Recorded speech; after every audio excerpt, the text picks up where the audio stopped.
Hello. The Divine Code reading for November 30th, pages 351 and 352. We are currently in the chapter Restrictions on Causing Suffering to a Living Creature. Topic number 14. A Gentile is not forbidden to castrate or neuter any animal, either male or female. See Miri on Tractate Sanhedrin 56. And this is the opinion of Rambam, who leaves out the opposing opinion in Shulchan Aruch Even Hazer 5:14. This is the opinion of most rabbinic authorities. So in the Shulchan Aruch, it's they would disagree with this, but most rabbinic authorities would say that it is not forbidden to spay and neuter your pets if it is done specifically to facilitate and use for the use of either animals by humans, for example, gelting a horse to make it easier to ride, or neutering a female pet so it will not bear offspring in the owner's home. It is clear that it is forbidden to castrate an animal in a painful way, such as tearing off its testicles. It is unclear if castration in a painless way is forbidden. Nevertheless, if there is no necessary benefit for humans, this is completely forbidden. So if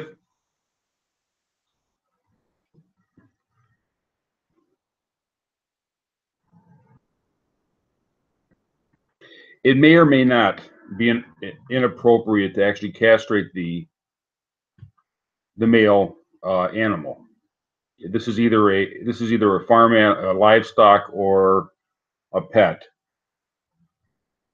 It is possible to spay it, in which case it's tubes are cut, or no, it's an operation that makes it not sterile.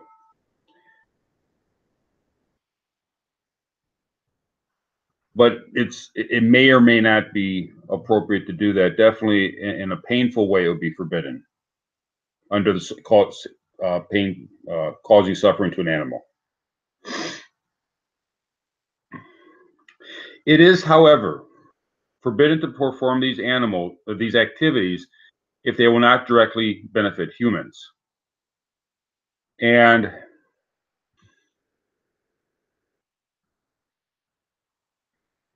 therefore, if the person is just doing it out of a manner of that's what they do, then that would be inappropriate. It has to be a logical reason for this to be done. And in wildlife situations, that would go back to the question of whether it's okay to control wildlife populations. It's almost entirely under government auspices now. There are no wild wilderness areas left. They are governed by some government, perhaps Antarctica, whatever exists in Antarctica. But otherwise, they're under government authority. Of course, in this area, we might also regard fisheries, and fisheries are also under government authority. So they may make determinations when the technology to do that's available. But there has to be a logical benefit to humans for this.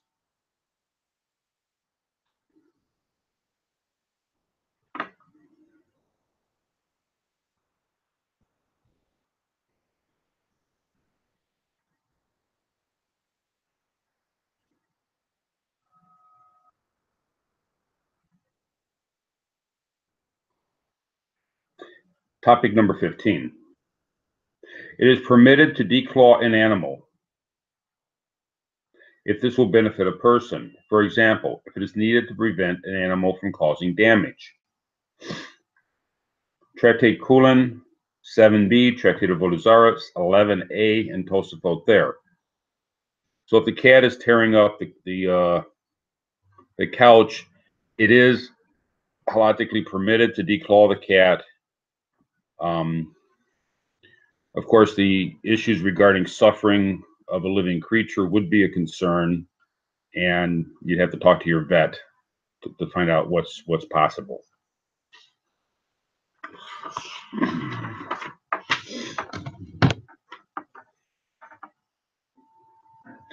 Chapter 8, the prohibition against mating different species of animals. Topic number 1.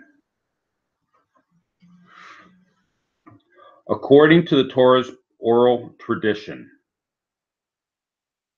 the words oral tradition here, quoted from the Rambam, refer to the laws given by God to Moses at Sinai that were not written clearly in the Torah, but instead were transmitted orally to the Jewish people by Moses. This is not a reference to later rabbinic enactment of the sages. See Rambam, Introduction to the Mishnah Torah.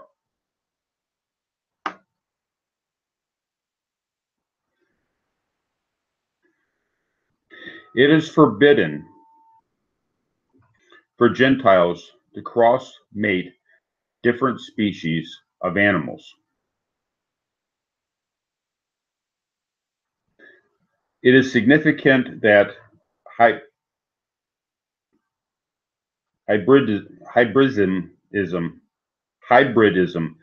derives from the Latin hybria, to insult or outrage, and to cross-graft certain species of trees, as will be explained in the next chapter. So this chapter is dealing specifically with animals. The next chapter will be dealing with plants, with trees.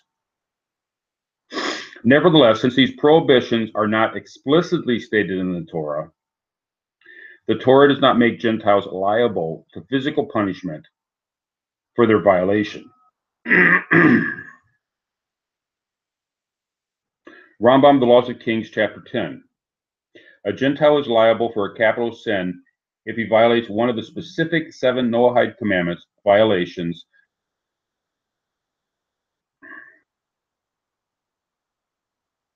or other aspects of the Noahide code, based on the oral tradition of later rabbinic enactments by the sages.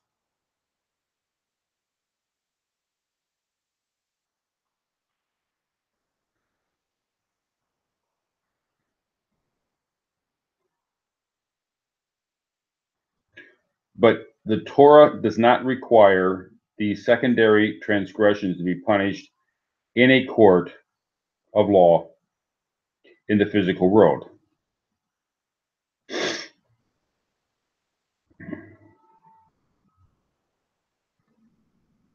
So if in what is considered a prohibition, punishable liability, the death penalty in court of law, is if the Noahide breaks the 7 commandments as they're explained in the Torah, which it's not really clear how much of it's explained clearly in the Torah, but in the oral Torah given by Moses, we learn what is in the written Torah as applies to the 7 laws. However, this is not explicitly given as a 7 law violation, the prohibition against mating different species of animals.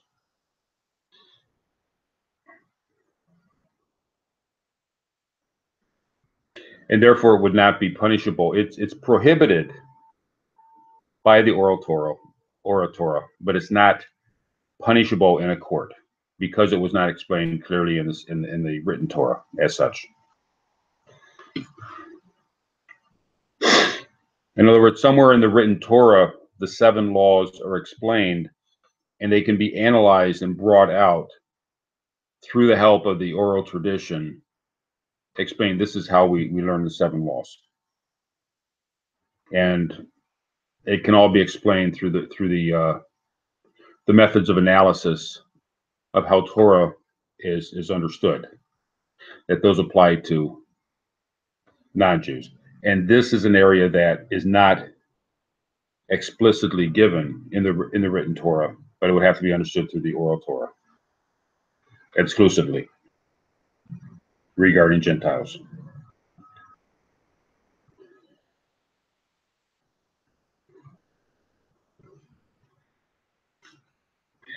The universal prohibition against cross-mating of animals applies to causing the copulation of any male and female of two different species. And this will be explained more of what's referred to as causing it. Causing it is the prohibition. It's not what animals do in the wild. If animals do something in the wild, it's that's not of our. That's not something we're causing. It's something that we cause to happen. A human would cause to happen, is what is prohibited. This applies regardless of whether they are two different species of domestic animals, or two different species of wild animals, or if there is a domestic animal species and a wild animal species.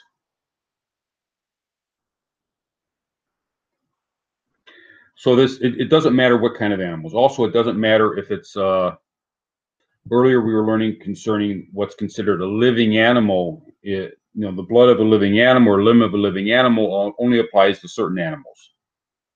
But in the issue of suffering caused to an animal, that applies to any animal. Any animal is capable of understanding suffering. It has a nervous system capable of comprehending suffering. And now this law applies to any animal that would be considered a species, which would be all animals.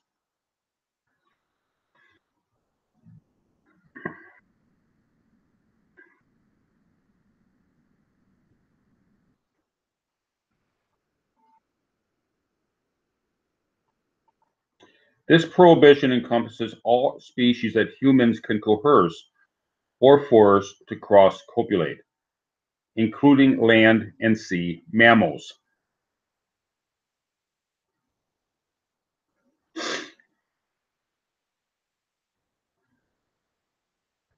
But a prohibition of cross-copulation does not apply to classes of creatures that in general do not mate by vaginal or colloquial copulation.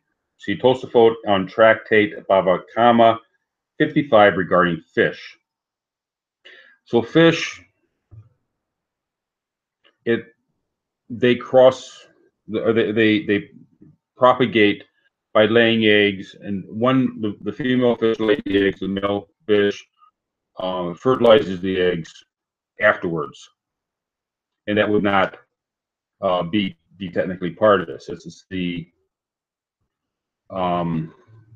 causing the animals to copulate is the actual prohibition, which would not apply to fish, most fish. Birds, see Rambam, The Laws of Forbidden Mixtures, Chapter 9, Shulchan Aruch Yoreh De'ah, Chapter 297.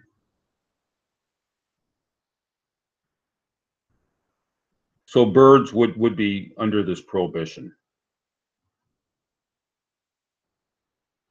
Reptiles and amphibians. So many of them also, I'll have to double check my biology textbook, but from school, but I seem to remember that reptiles are similar to fish, but they are still in the category. They're understood to be in the category of that would be prohibited. See Tractate Kulin 127a. This is clear since they are all creatures that the Torah mentions as part of creation with the terminology according to its kind. Genesis 1, 21, 24, and 25. So that would be the Torah explaining that these are the animals that the prohibition applies to, are these animals that are they're according to their kind, and therefore if a human were to force the cross mating of these these species, that would be a prohibition.